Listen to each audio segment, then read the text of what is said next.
जी हम अपने मकसद में कामयाब हो गए। कल बतूल की सरपरस्ती जुमाना से लेकर वो लोग मुझे दे देंगे। अब जुमाना को फैसला करना होगा, बहन चाहिए या फिर औजान। वैसे आपने जो भी कहा था सब एक एक करके सच हो ही गया। मैं कोई फजूल बात नहीं करती हूँ बेटी। जुमाना की बेबसी कैसी लग रही थी ना वैसे। अच्छा ही हुआ, उसके किए का यही अंजाम होना था। मगर मैं एक लम्हे को डर गई थी, सोचा कहीं बतूल को चाइल्ड होम ना भेज दे या फिर कोई और बंदोबस्त ना कर दे उस छोटी सी बेचारी बच्चे का। अगर मैं उन्हें वो बयान ना देती तो वो कब का छोड़ देते उसे। अपनी माँ का शुक्र अदा करो। अच्छा, क्या आपने बयान भी दिया था? हाँ। क्या कहा? बताती हूँ मैं तुम्हें। लो मेरी जान लो। हाँ, अच्छे से खाओ, शाबाश।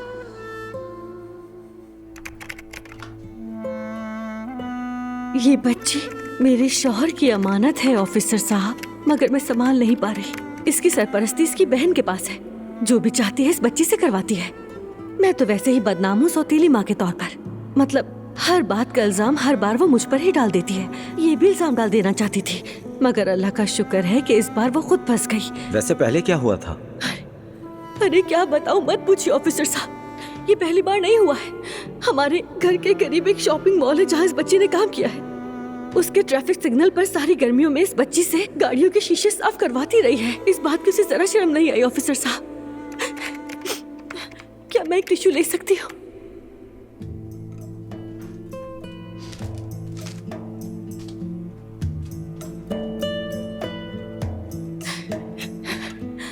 अब टिश्यू पेपर बेच के पैसे कमाने का एक नया तरीका ढूंढ लिया है उसने। हालांकि मुझसे डरती है, घर में कुछ नहीं करवाती है। कहती है स्कूल ले जा रही हूँ और बाहर जाकर ये टिश्यू पेपर बिकवाती है इस मासूम बच्ची से। क्या इस मासूम पर तरस नहीं आता उसे?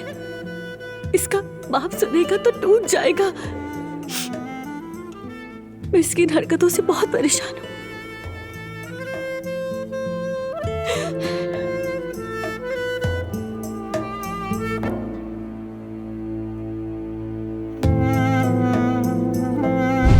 मगर तुम फिक्र न करो, मैंने पुलिस को समझा दिया है।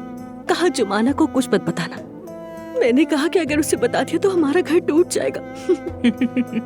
आप भी ना,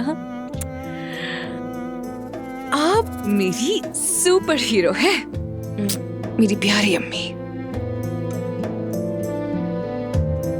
अब तुम मेरी बात लिख के रख लो। अगर मेरा नाम फातिमा है तो जुमाना को एक इंतखाब करना ही पड़ेगा। औजान तुम्हें ही मिलेगा। तुम औजान से मोहब्बत करती हो ये बात जानते हुए भी उससे शादी करने चली थी। अब वो इसका अंजाम भी देखेगी।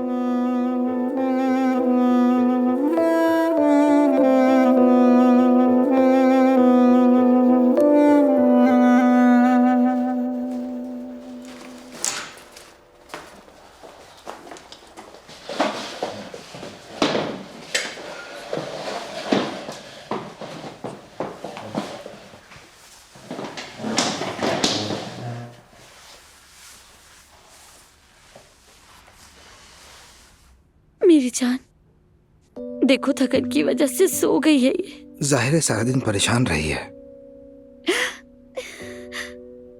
इतनी छोटी सी उम्र में इसने क्या क्या देखा, क्या क्या सहा। मेरी बदनसीब कली। जैसे पैदाइश से लेके जो कुछ अब तक झेला वो कम था। बस मेरी जान ठीक है।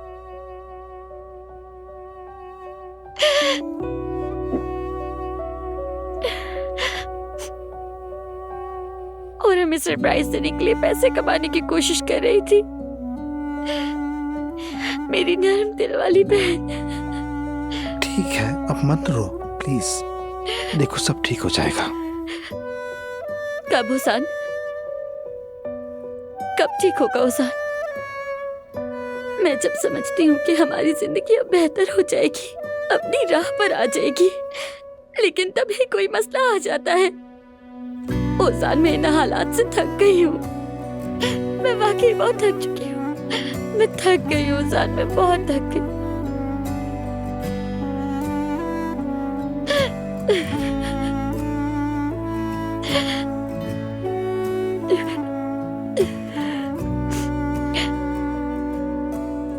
मेरी वजह से तुम इफ्तिताह भी ना कर सके। कितनी मेहनत की थी कैफे के लिए। कई दिनों से तुम इस दिन के लिए कितने पुरजोश थे। जुमाना, मुझे न कैफे की परवाह है और ना ही इफ्तिताह की।